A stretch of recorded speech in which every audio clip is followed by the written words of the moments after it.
Honorable the Prime Minister of India, forgive a little sore throat, ladies and gentlemen. Honorable the Chief Justice of India, Mr. Bobde, distinguished judges of Supreme Court, Attorney General, Solicitor General, law officers, Honorable judges of Supreme Court, Chief Justice of High Court, judges, and distinguished delegates from abroad. Welcome to India, where we are proud of our heritage, where we celebrate our diversity, where we are committed that the only way of growth and development is democracy, where people have the right to elect their leaders.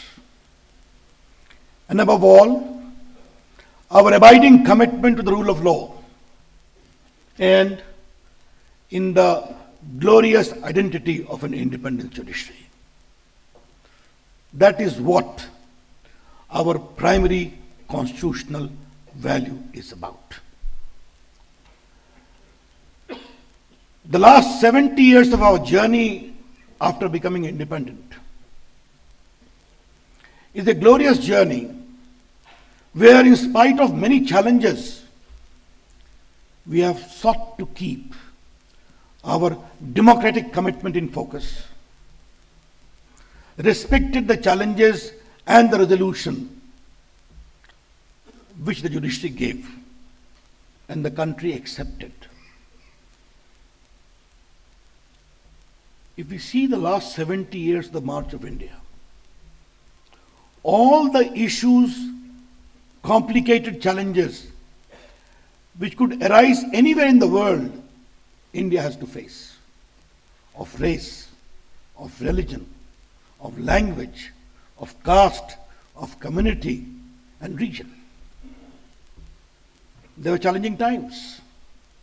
While the polity responded, the Supreme Court, the shining beacon of our judicial system, came with judicial resolutions and the country accepted. That has been the great march of our democracy, which we celebrate. Therefore, rule of law, which we are going to talk about, in my very considered view, contains two elements. One is fairness, the second is justice, and the third is certainty. These three elements must always comprise the rule of law principle which you are going to talk about. I was just mentioning, Honorable the Chief Justice, in the morning that I was very much impressed by the topics we have selected for deliberations. Gender justice is something we are very proud of. Gender justice is the core of India's constitutional ethos. Fundamental right against discrimination on the ground of religion and sex. Today, India is very proud as to how Indian women are doing so well. You can see so many women judges sitting here of High Courts and Supreme Court, including Chief Justices. Our Prime Minister has taken the lead in empowerment of women in India. Beti Bachao, Beti Padhao. Educate the girl child, develop the girl child. As an IT Minister, I am proud to share that India is home to the finest creation of IT initiatives, globally recognized. 40 lakh, 4 million professionals work in India's IT sector. 1/3 are women. And indirectly, close to 10.4 million professionals work there. Close to half are women. Our Prime Minister was bold enough to permit that Indian Air Force pilots will also fly the fighter planes. And this was complemented by the recent judgment of Supreme Court, where Indian women army officers were given the right to command. I think these are great initiatives of our gender empowerment. There are challenges of victimization, of tormenting women, young girls, And we responded, making rape law tougher, including capital punishment, establishing more than 1,000 fast-track courts. And surely it is a work in progress where we have to ensure that while we celebrate Indian women scientists joining the space program for Mars, but should also get justice. That is the opportunity and also the challenge. The second issue is populism and challenges of justice. In a democracy, we welcome dissent. We welcome populism too. We have a problem also when populism impinges upon well-settled constitutional principles. And populism also becomes a problem when those who have been rejected in the popular mandate becomes the biggest flag bearers of populism. In our constitutional scheme, ladies and gentlemen, it's very clear that government must be left to those elected by people of India to govern. And obviously, they have to be accountable to the parliament, in many ways to judicial decisions, and also to the people after elections. But what is challenging is that now populism is seeking to have greater accountability as to what kind of judgment there should be. I'm a great supporter of social media, of freedom. I know it is empowering, but this is a dangerous trend. Judges must be left completely independent to give judgment as to what they think is the correct mode in accordance with the rule of law. But this sinister trend of late developing globally and also in our country, that some people start campaigning as to what kind of judgment they expect, and the judgment is not in accord with that, and unleashing all the forces of criticism. Criticizing the judiciary, I always appreciate of the judgment, but some kind of norm has to be maintained if our rule of law has to acquire continued resonance. Privacy, as Mrs. Ramana just stated, has been held to be a fundamental right, and we appreciate that. Supreme Court judgment has become a beacon globally. Wonderful judgment being talked about. We're very proud. The right to privacy flows from Article 21, the right to life and the right to live with dignity. And our courts have also stated that terrorists and corrupt have no right to privacy, because the right to privacy has acquired critical proportion in the wake of digital landscape expanding globally. This is the age of information. Information is power. This is the age of communication. Communication is power.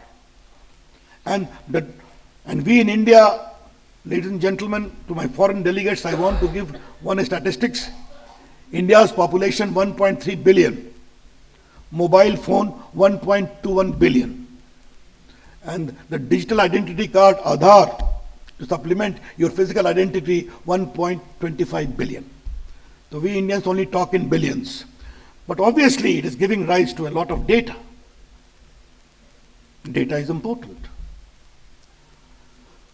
We need to have a proper balance, and the balance is we accord constitutional sanction to the right of privacy, but we should not kill innovation.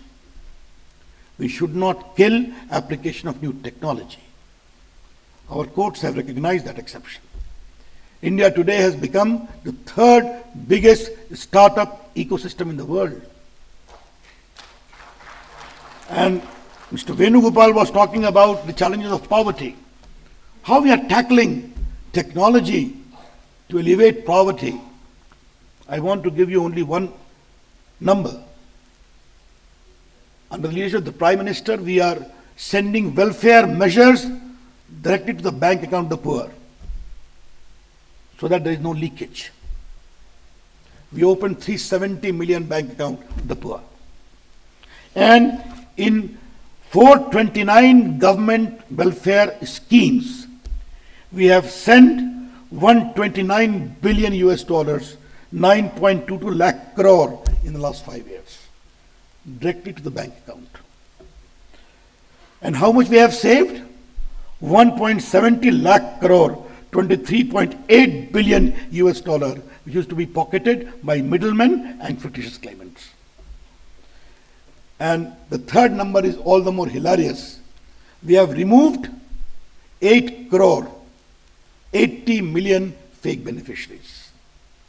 Therefore, digital ecosystem also empowers.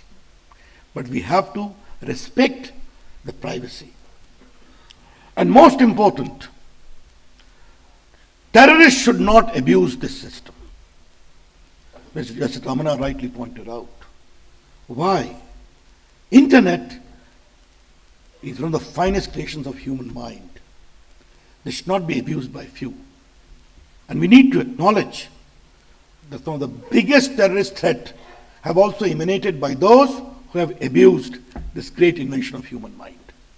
I think that kind of balance has to be there.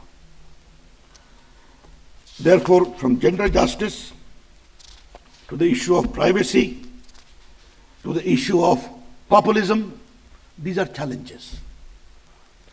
I don't want to further deliberate as to how we are meeting these challenges by changes of law, by trying to make India a big hub of arbitration, by promoting commercial court movement for trade, addressing the good sense of ease of doing business, and also promoting alternative legal address mechanism by Lok Adalat. Those are well known, we'll talk about it. But what we are very proud of, that we trust our democratic values, we trust our judiciary, and we trust the common instinct of ordinary Indians to select the leaders they want them to govern. When we take all these into account, we have to have a balance. The rights and the duties. The identity and the obligation. And most important, is speak your mind. Be critical. Ask questions.